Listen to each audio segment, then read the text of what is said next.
ओम शांति। संगम युग पर जब हम लोग आते हैं और आत्मा का भगवान से, बाबा से मिलन होता है तो सबसे पहली इन्फॉर्मेशन क्या मिलती है आत्मा को? क्या मिलती है पहली इन्फॉर्मेशन आत्मा को? हाँ, इन्फॉर्मेशन माने ज्ञान। हाँ, ज्ञान माने मात्र इन्फॉर्मेशन, है ना। तो हमारी सारी इन्फॉर्मेशन, न्यूज़, समाचार शिव बाबा के पास है, यानी वो ज्ञान का सागर है। वो 700 करोड़ आत्माओं के ज्ञान का सागर है, वो काल के ज्ञान का सागर है, वो तत्वों के ज्ञान का सागर है, वो इंद्रियों के ज्ञान का सागर है, कर्मेंद्रियों के कर्मों के ज्ञान का सागर है। वो मुक्ति, जीवन मुक्ति कैसे मिलती है, ये ज्ञान का सागर है। आदि मध्य अंत, मुझ आत्मा का आदि मध्य अंत में क्या छिपा हुआ, उसका ज्ञान का सागर है, लेकिन ज्ञान का सागर है। और मैं प्रैक्टिकल का सागर हूँ। मैंने 84 जन्मों में पूरे सागर को अपने प्रैक्टिकल कर्मों में बांधा हुआ है। तो बाबा ज्ञान का सागर, और उस सागर को मैंने प्रैक्टिकल कर्मों में बांधा हुआ है। वो मेरे संस्कारों में। हाँ हाँ, मतलब ये ट्रुथ है, ये ट्रुथ है। तो ज्ञान और अज्ञान दोनों मेरे पास में है। मेरे 21 जन्मों में ज्ञान है और 42 जन्मों में अज्ञान है, लेकिन प्रैक्टिकल में है।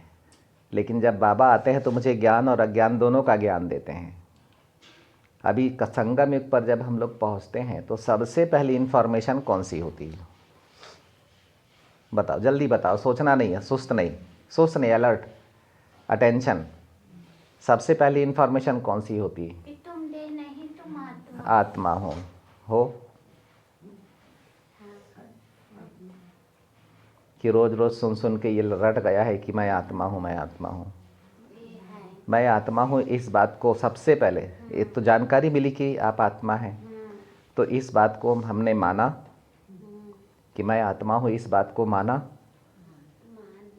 ठीक है। मैं आत्मा हूँ तो आत्मा को जाना। अभी अगर माना होगा तो जानोगे। अब बताओ, जाना आत्मा को है? सोनिया दीदी, कितना भी छुपाओ छुप ना सकेगा, समझ गए? छुप नहीं सकेगा, चाहे आप कितने ही छुपा लो। तो आत्मा को माना, आत्मा को जाना। अच्छा, आत्मा को जान लिया। अच्छा, जानते जा रहे हैं। कविता बहन, आत्मा को जान लिया, आत्मा को माना। सबसे पहले पता चला कि आप देह नहीं हो, आप आत्मा हो। मस्तक छोड़ो। हाँ, आत्मा को जाना। मानने के बाद जब हम मानते हैं तब से हमारी पढ़ाई शुरू होती है। जब तक हम इस बात को मानेंगे नहीं, यदि कोई भी बात हो, जैसे माता पिता बोलते हैं ये तुम्हारा हस्बैंड है, इससे तुम्हारी शादी होने वाली है, तो ये हमारे को इन्फॉर्मेशन दी है माता पिता ने। उसके बाद में जब फ़ोटो देखते हैं तो हम उसको मानना शुरू करते हैं कि इससे मेरा निकाह होने वाला है, विवाह होने वाला है।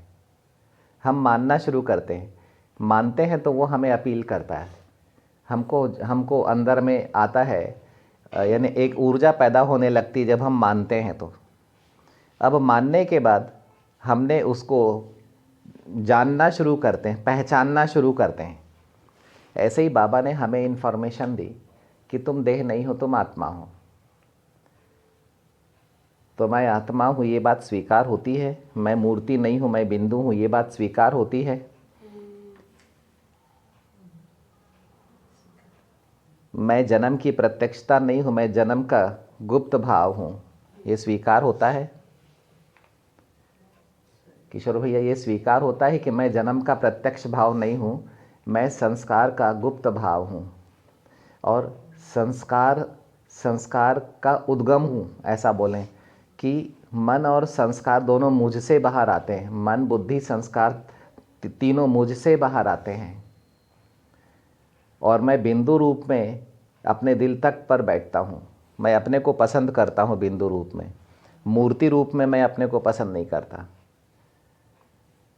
तो प्रकृति का जो रूप है वो मेरी ज़रूरत का है, मेरी पसंद का नहीं है।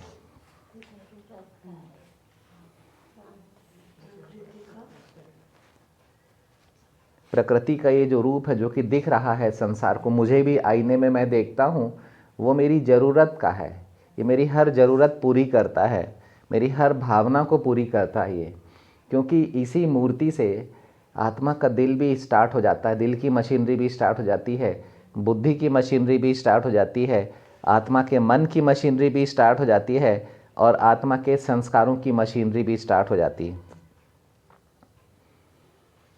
इसीलिए आत्मा राजा है, दिल की भी राजा है, बुद्धि की भी राजा है, मन की भी राजा है, और संस्कारों की भी राजा है, और आखिरी में इंद्रियों की भी राजा है। कर्मेंद्रियों। क्योंकि इंद्रियां संस्कारों में हैं, आकार में नहीं है, और आकार आत्मा से निकला हुआ है।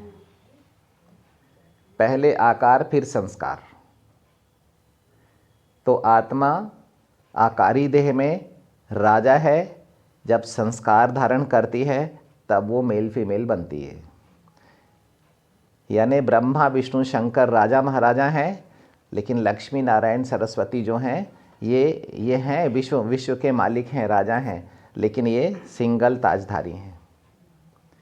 मतलब ये हुआ कि सिंगल रूप इन्होंने पहना हुआ है। आत्मा का एक रूप गुप्त है जो पवित्रता का ताज पहनता है, और आत्मा का दूसरा रूप प्रत्यक्ष है जो रत्न जड़ित ताज पहनता है। प्रत्यक्ष रूप रत्न जड़ित। जी, प्रत्यक्ष रूप जो है रत्न वो रत्न जड़ित ताज पहनेगा, लेकिन जो गुप्त रूप है, सूक्ष्म रूप है, वो पवित्रता का ताज पहनेगा।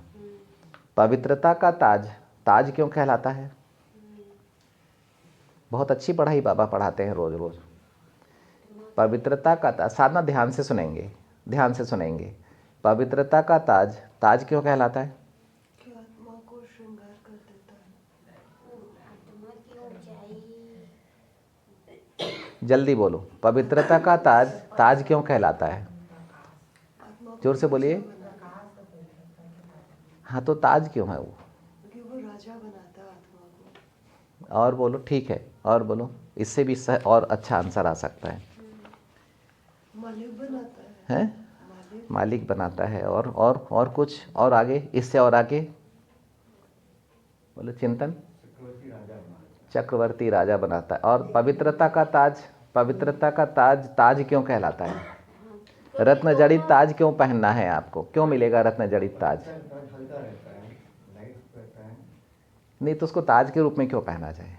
उसको पॉकेट में रख लेते ना घड़ी करके। क्योंकि दोनों रूप को संभालने वाला है पवित्रता संगठन का। और इससे भी आगे चले थोड़ा सा, जो राजा आत्मा होगी उसको समझ में आएगा ये वर्ण में आ गया ये। जो माता पिता की तरह पवित्रता द्वारा माता पिता की तरह पालना होती है, और जो पालना कर सकता है वो राजा, इसीलिए ताज। जैसे मेडल होती है ना, किसी को कोई विशेषता तो पवित्रता का ताज क्यों है? हाँ ठीक है बेटा, ठीक है। आपने क्या बोला? संपूर्ण राजा ही देता है। राजा ही लेकर क्या करेंगे? अपन पढ़ रहे, चिंतन चल रहा है अपना, कि राजा ही मिल भी गई तो राजा ही लेकर करेंगे क्या? हम मिल गई राजा ही, आपको क्या करेंगे? वो तो अभी की बात है, जब आप ताजधारी बनेंगे उस समय क्या करेंगे आप? आपको ताज पहना दिया, अभी आप क्या करेंगे? हाँ, थोड़ा सा और आगे बढ़िए। अपन चल रहे, सही रास्ते पर आगे बढ़ते जा रहे हैं। यही चिंतनशीलता है भैया, यही चिंतनशीलता है कि हम चिंतनशीलता के द्वारा आध्यात्मिक मार्ग में फील करते हुए, रियलाइज करते हुए आगे बढ़ें। यही है, और बुद्धि में ही है चिंतनशीलता। आत्मा का धर्म है। 2 स्टेशन लग गए। हाँ भैया आप बोलिए पहले।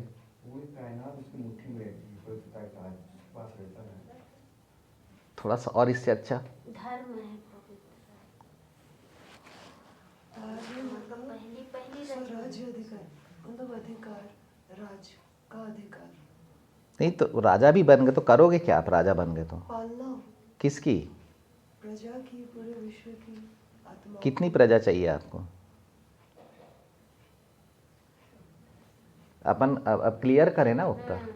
काफ़ी समीप आ गए हैं अपन सही उत्तर के, बहुत समीप आ गए हैं कि पवित्रता तभी किसी को सुख दे सकती है जब हम अपने लिए कंज्यूम ना करें, हम दूसरे को दें। दाता पवित्रता का मतलब ही होता है कि मैं संतुष्ट हूँ, आप जियो।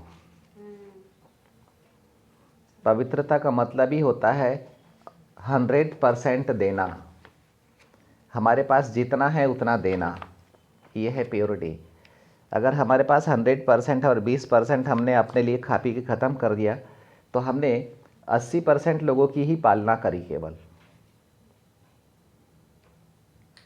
तो बाबा कहते हैं पवित्रता का मतलब ही होता है कि आप 9,16,108 आत्माओं को सुख, शांति, हेल्थ, वेल्थ, हैप्पीनेस का दान कर सकें। मेल फीमेल दोनों को दान कर सकें, देवी देवता दोनों को दान कर सकें। सब देवी देवता हैं वहाँ पर, सब देने वाले हैं, लेने वाला कोई भी नहीं है। लेकिन हमारा स्वभाव होना चाहिए कि हम किसी की भी आयु बढ़ने ना दें, हम किसी को भी कोई कमी ना होने दें, ऐसा स्वभाव है। और अंत का स्वभाव क्या है कि जब तक अगला मरने नहीं लग जाएगा तब तक हम सहयोग नहीं करेंगे, मदद नहीं करेंगे। यह है अंत की निशानी। तब तक हम रखे रहेंगे, उसके बाद जब अगला मरने लग जाएगा तो जाके अस्पताल में डॉक्टर को दे आएंगे, ये हमारी तरफ से मदद है आपको, अब तुम मर जाओ। तो इसको ताज पहनना नहीं बोलते। ताज पहनने का मतलब ही है पालना देना, और पालना देने जिम्मेदारी उठाना। तो 9,16,108 आत्माओं की जिम्मेदारी उठाइए, पहले अपनी तो उठा लो, अपनी और अपने 2 बच्चों की तो उठाइए, लेकिन 9,16,108 आत्माओं तक हमारे वाइब्रेशंस जा रहे हैं, हमारा सकाश जा रहा है। अब हम पैसा फेंक के थोड़ी भेजेंगे उनको, या मनी ऑर्डर्स थोड़ी भेजेंगे 9 लाख आत्माओं को। वो तो ये शूद्र सरकार कर रही है, करोड़ों माताओं बहनों को पैसा दे रही है, यानी कुल मिला के पैसा देकर कंट्रोलिंग कर रहे हैं ना ये लोग, लेकिन सुख शांति देकर तो कंट्रोलिंग नहीं कर रहे हैं, हेल्थ वेल्थ हैप्पीनेस तो नहीं दे रहे हैं। तो विश्व महाराजन आदि सनातन देवी देवता धर्म के श्री नारायण, श्री लक्ष्मी, ये विश्व को कैसे पालना देंगे, और अभी विश्व को कैसे पालना मिल रही है। वहाँ पर 100% सुख शांति रहेगी। कहाँ से आ जाएगी? कहाँ से आ जाएगी 100% सुख शांति? जोर से बोलिए। हाँ, तो क्या होना है अभी के पुरुषार्थ से? पुरुषार्थ तो पिछले 87 साल से चल रहा है। जब तक ये पहली आत्मा पूरी संतुष्ट नहीं होगी तब तक कुछ दे नहीं सकती। पूरी संतुष्टता उसको जब तक नहीं आएगी, या ये बोलिए तो जब तक पूर्ण यानी अभाव से दूर हो जाएगी तभी दूसरे की दुख आएगी। कितनी संतुष्टता चाहिए? 100% दुख। 100% कहाँ मिलेगा? यहाँ से नहीं अपन नहीं, आराम से हम चिंतन कर रहे हैं, हम विवाद नहीं कर रहे हैं ना, हम मुंह से नहीं, हम बुद्धि से पढ़ रहे हैं, है ना। हम एक्शन रिएक्शन का खेल नहीं खेल रहे हैं, हम चिंतनशीलता में हम अपने ज्योतिर्मय स्वरूप की ओर जाना चाह रहे हैं कि आत्मा क्या है। हमने इस बात को माना, हमने जानकर हमने पढ़ाई शुरू करी आत्मा की कि नहीं पढ़ाई शुरू करी, है ना। तो ये बात सच है कि जब तक संतुष्ट नहीं होंगे तब तक हम देंगे नहीं, क्योंकि हम अपना यूज़ करते रहेंगे। संतुष्टता नहीं मिली, लेकिन मुझे किस रूप से संतुष्ट होऊंगा मैं? इस अंतिम रूप से जिसमें 84 जन्मों के संस्कार छिपे हुए हैं, तो इसमें तो मेरे को सबसे ज़्यादा चाहिए, मेरे को अपनी 84 पीढ़ियों के लिए चाहिए। तो पहले जन्म के सतोप्रधान संस्कार से मैं संतुष्ट हो जाऊंगा तो भविष्य में मेरे 84 पीढ़ियाँ छिपी हुई हैं, मेरे को लगेगा कि वो चाहिए। तो वो कौन सा रूप है जिसमें मैं 100% संतुष्ट होऊंगा? तो वो है बिंदी रूप। तो मुझे कितना चाहिए? बिंदु रूप तो पूरा ही। कितना चाहिए? और मुझ आत्मा की लाइट का एक कण विश्व के कितने दायरे में प्रभाव निकालता है? क्योंकि वो चैतन्य कण है ना, जीवित कण है ना। तो मुझे संतुष्टता कितनी चाहिए? मुझे कितना चाहिए मुझे आत्मा को, बिंदु को, जिससे कि मैं 84 पीढ़ियों तक को संतुष्टता दान कर सकूं। और संतुष्टता के लिए हर आत्मा को 3 चीज़ ही चाहिए, हेल्थ, वेल्थ, हैप्पीनेस। और इसका बीज है सुख, शांति और पवित्रता। और इन तीनों का बीज है पवित्रता। ज्ञान भी मेरे को जितनी जितनी प्योरिटी बढ़ती जाएगी उतना उतना ज्ञान भी मिलता जाएगा। मुझे अपने ही ज्ञान मिलेगा, दूसरे का ज्ञान मेरे को नहीं मिलेगा, क्योंकि बाबा के पास में मेरा ज्ञान, बाबा मेरे कल्प वृक्ष का बीज है। ब्रह्मा बाबा के कल्प वृक्ष में मैं भी हूँ, और मैं भी दादियों के साथ में कल्प वृक्ष की जड़ पर बैठकर तपस्या कर रहा हूँ। तो जिस आत्मा के पास जड़ है उस आत्मा के पास तना भी होगा, और वो भी सर्व धर्मों का तना होगा, सर्व वर्णों का तना होगा, और कर्म अकर्म विकर्म का भी तना होगा। और हर धर्म की आत्मा होगी और विस्तार में जाएगी, और फिर वही आत्मा अंत में सबको विस्तार से तने पर लाकर मुक्ति, जीवन मुक्ति और बाबा की ओर भेज देगी, आगे चलो। तो मतलब ये कर्तव्य हैं हमारे। तो जब तक मैं आत्मा को पढ़ूंगा नहीं तब तक मुझे समझ में नहीं आएगी बात, मैं कर नहीं पाऊंगा। कैसे मैं अपनी इस देह को कैसे संतुष्ट कर लूं, प्रकृति के तत्व कैसे संतुष्ट हो सकते हैं? तो मेरे को इस देह से कभी भी संतुष्टि नहीं मिलेगी, ये अंत है। अंत में मुझे बिंदु मिलेगा, और वो भी परमात्मा बिंदु से, और मुझे सिर्फ बिंदु के लिए चाहिए। आप बिंदु के लिए बिंदु बाबा से ले लो तो मन बुद्धि संस्कार तृप्त हो जाएंगे। अब प्रकृति की सेवा कर लो, 5 तत्वों की सेवा कर लो। कितना सरल, कितनी अच्छी बात है। बिंदु के लिए लेंगे तो सब कुछ मिलेगा। सब कुछ। अगर बाबा से बिंदु में ले लिया तो बिंदु से कहाँ जाएगा? दिल में जाएगा, बुद्धि में जाएगा, मन में जाएगा, संस्कारों में जाएगा। तो संस्कारों में क्या माने? 84 जन्मों में जाएगा। तो 84 जन्मों में आपकी 84 पीढ़ियाँ आ गई। तो ये हो गई पीढ़ियों की सेवा। लेकिन उसके बाद में अब क्या बच गया? प्रकृति और समय। ये भी तो आप ही ने बिताया है, तो इनकी भी तो हमें सेवा करनी पड़ेगी, क्योंकि इनको भी कंज्यूम तो हमने ही किया है ना। आत्मा ने ही अपने जीवन के लिए कंज्यूम किया ना समय को और पीढ़ी तत्वों को। तो क्या करेंगे? अब हमें प्रकृति की सेवा करनी पड़ेगी, अर्थात अपनी लाइट और माइट, जिससे मुझ आत्मा के मन बुद्धि संस्कार तृप्त हो रहे हैं, उसी लाइट और माइट से जो बिंदु बाबा से बिंदु के द्वारा मुझे संस्कारों तक मिल रही है लाइट, उस लाइट को मैं इस प्रकृति और इसमें कल्प वृक्ष है उसमें प्रवाहित करूं। मेरे सृष्टि चक्र में कल्प वृक्ष भी है ना, कर्म वृक्ष भी है, धर्म वृक्ष भी है, वर्ण वृक्ष भी है, कोई कमी थोड़ी है। तो जो कल्प है, यानी कल्प माने टाइम, तो 84 जन्मों में प्रवाहित करूं, मैं 5000 साल में प्रवाहित करूं। मुझ आत्मा के संस्कारों में 84 जन्म या 5000 साल कितने विस्तार में है या कितने सार में है, या तने में कैसे 5000 साल हैं और बाकी धर्म वाले आके कैसे तने के बाहर के विस्तार में जाते हैं। तना मेरी मर्यादा है, लेकिन बाकी धर्म वाले मर्यादाओं से बाहर निकलकर भारत से दूर चले जाते हैं भगवान के बच्चे ही, और सब ड्रामा के अनुसार ही हो रहा है। तो मेरे को मालूम है कि कहाँ तक विस्तार है, कहाँ कैसे मेरे को वापस लेके आना है सबको। जहाँ जहाँ मेरी किरणें जा रही हैं उनको मुझे वापस खींचना है, वहाँ वहाँ हलचल आ जाएगी, क्योंकि जीवन समाप्त होने लगेगा। भारत के प्राचीन पहले राज ऋषि राजयोगी जब अपनी ऊर्जा को विस्तार देते हैं तो आत्माओं को जीवन मुक्ति मिलती है, ये महावाक्य है। और जब भारत के प्राचीन राज ऋषि राजयोगी जब अपनी ऊर्जा को समेटने लगते हैं तो आत्माओं को मुक्ति मिलने लगती है। देह से तो मुक्ति मिल जाएगी, यानी उनका जीने की विधि बदल जाएगी, उनके जीने की विधि में अंत दिखने लग जाएगा। वो जीना नहीं चाहेंगे, एक दूसरे से हिसाब किताब पूरा करना चाहेंगे, और हम लोग देकर हिसाब किताब पूरा करेंगे।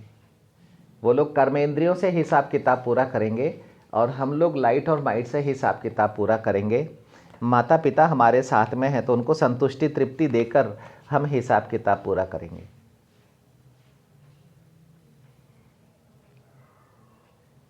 तो मुझे अपने को संतुष्ट करने के लिए सिर्फ एक बिंदी चाहिए। इसीलिए अपने को आत्मा समझना कि तुम आत्मा हो, ये मानना, और फिर आत्मा को जानना कि आत्मा का प्रभाव इस 84वें जन्म नंबर के शरीर तक कैसे पहुंच रहा है। कितने संस्कार चाहिए बिंदु से इस अंतिम देह तक पहुंचने के लिए। सिंपल सरल सी बात है। कितने संस्कार ड्रामा बिंदु से निकलकर इस साकार देह में जो अंतिम देह है स्थापित हैं। ये संस्कार कल्प के अंत में 100% विस्तार में क्यों है? क्योंकि जो चीज़ बिंदु में समाई हुई है आप उसमें कुछ भी फीडिंग नहीं कर सकते। जो चीज़ बिंदु से निकलकर विस्तार में है आप उसकी पढ़ाई भी पढ़ सकते हो और उसको भरपूर भी कर सकते हो। तो 84 जन्म इसी समय इसी अंतिम देह में ही मुझे समझ में आएंगे।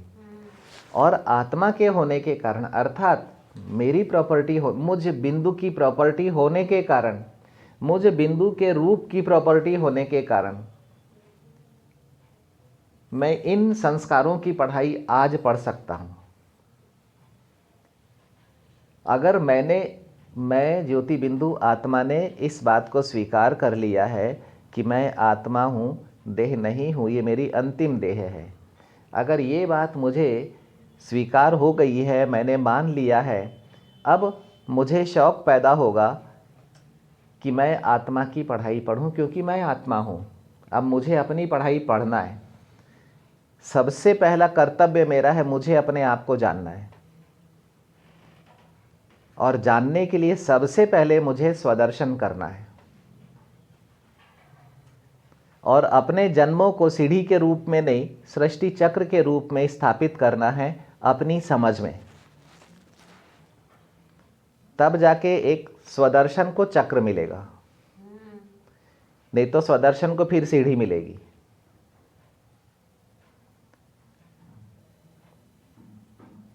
तो अपने जन्मों को मुझे अपने ही समझ में चक्र के रूप में स्थापित करना है। आदि और अंत दोनों सिरों को मेरे को पास पास लाना है। आदि में मैं कैसा था, अंत में मैं कैसा हूँ, और अभी मुझे अनादि मिला हुआ है। अभी अनादि बाबा, अनादि मैं, और यह है मेरा आदि, यह है मेरा अंत। इतना पास पास लेके आना है, तब जाके एक स्वदर्शन को चक्र मिला, तब मैं चक्रधारी बन पाऊंगा। मुझे सीढ़ी मिली तो मैं मेहनत ही करता रह जाऊंगा। मुझे आदि और अंत समझ में नहीं आएगा। चढ़ना उतरना, चढ़ना उतरना, चढ़ना उतरना, चढ़ना उतरना, बस कर्म ही कर रहा हूँ। कर्म करना, ये करना, वो करना, वो करना, वो करना। चक्र नहीं मिल पाया, आदि और अंत का मिलन नहीं हो पाया। चक्र मिलना था, आदि अंत का मिलन। हाँ, बिंदु हो तो आदि और अंत सामने में आ जाए। अगर आकारी या साकारी है तो आदि और अंत कैसे सामने में आएगा? मैं अपने को, बाबा ने बोला है कि तुम आत्मा हो, और मैं अपने को लगातार देह समझ रहा हूँ या देह के रिश्ते नातों से निभा रहा हूँ, तो मुझे कैसे, मैं कैसे अपने से कैसे निभाऊंगा? मैं अपनी पढ़ाई कैसे पढ़ूंगा?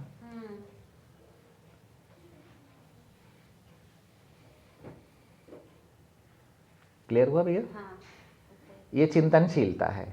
चिंतनशीलता, संकल्पों में हमें नहीं विचरण करना है, हमें संकल्पों के भी ऊपर अंदर जाना है। हमें ऊंचाई, जहाँ संकल्प खत्म हो जाते हैं वह है संकल्प की सबसे ऊंची, और उसके बाद में वृत्तियाँ मिलेंगी हमें। वृत्तियाँ जहाँ खत्म होती है वहाँ पर आपको बिंदु मिल जाएगा। हमें स्वदर्शन करना है, जहाँ बिंदु मिला वहाँ पर बाबा भी मिल जाएगा आपको। जहाँ बाबा है, ज्ञान सागर और आत्मा है, जिसने अपने को समझा है कि मैं आत्मा हूँ, बाबा ने बोला है, तो वहाँ पर फिर समझ यानी पढ़ाई भी मिलेगी। जो जो ज्ञान आपको सुनाया जाता है वो फिर समझ में कन्वर्ट होगा। इसको कहते चिंतनशीलता। एक संकल्प आपने दिया, उसके अगेंस्ट में एक संकल्प हमने दे दिया, समझ बेसमझ से भरा हुआ, तो वो चिंतनशीलता नहीं है, वो वाद विवाद है। तो हमको प्रतियोगिता में थोड़ी हैं हम कि कौन ज़्यादा नॉलेजफुल, नहीं, हमें तो पढ़ने का शौक़ है, हम सभी नॉलेजफुल हैं, हम लोग पढ़ रहे हैं। क्लियर हुआ? समझ में आया? हाँ, समझ नहीं पड़ेगा। उन्नति तभी दिखेगी, मैं तृप्त तभी होऊंगा जब मैं रियल रूप से इस बात को स्वीकार करूंगा कि मैं ज्योति बिंदु हूँ और बाबा मेरे बिंदु रूप से मुझे पढ़ा रहे हैं, और बाबा, शिव बाबा को मेरे बिंदु रूप से बहुत प्यार है, क्योंकि बिंदु ही जीवित है। रूप सारे बिंदु के हैं। सारे रूपों को 84 जन्मों में जितने भी रूप धारण किए हैं आपने, 84 जो भी हाव भाव, जो भाव भी आया है और आपने धारण किए हैं, उन रूपों को ऊर्जा जो मिलनी है वो बिंदु से ही मिलेगी, उसके बिना नहीं आएगा कुछ भी। तो मुझे अपने रूपों की जिम्मेदारी उठाना है, उसके लिए मुझे अपने रूपों के लिए बिंदु रूप से बाबा की पढ़ाई पढ़नी है। अगर मेरे 84 रूप हैं तो वो रूप हैं मेरे संस्कारों के कारण। वैसे मेरा एक ही आकार रूप है जिसमें मेरे दोनों भाव छिपे हुए हैं, वो अशरीरी से बाहर आया है। लेकिन जैसे रूप को संस्कार मिलता है तब वो विष्णु से लक्ष्मी नारायण बनते हैं, राधे कृष्ण बनते हैं। यानी आत्मा स्प्लिट अप होती है, एक रूप उसका साकार में आ जाता है, एक रूप सूक्ष्म में चल देता है। साकार प्रत्यक्ष होता है तो मेरे 84 जन्मों में 84 संतानें, 84 माता पिता, 84 परिवार मेरे छिपे हुए हैं मित्र संबंधी छिपे हुए हैं हर जन्म में। अब सोचिए, अगर मैं अपने संस्कारों से ही सिर्फ सेवा करता हूँ, 84 जन्मों के संस्कारों से ही मैं ज्योति बिंदु आत्मा अगर सेवा करता हूँ, बाबा से लेकर देता हूँ सिर्फ अपने 84 जन्मों से, तो कितनी आत्माओं की सेवा हो जाएगी। और ये एनर्जी का फ्लो जब बनेगा तो कल्प वृक्ष में कितना सुखदाई और हरा भरा लहलहाता हुआ खुशबूदार रूहानी खुशबू से भरपूर हो जाएगा। यही है हमारी मंजिल, यही है हमारी संतुष्टता। हम अपने 2 बच्चों को लाख करोड़ रुपए भी देकर चले गए, 10-20 मकान देकर भी चले गए, 2-4-5 कारें भी देकर चले गए, तो वो हमारी पीढ़ियां संतुष्ट नहीं होंगी उससे। हमें 700 करोड़ आत्माओं तक अपनी ऊर्जा पहुंचाना है एनी हाउ, तब जाके विश्व मिलेगा। तो यह है आत्मा की समझ। क्लियर? समझ में आया? ओम शांति।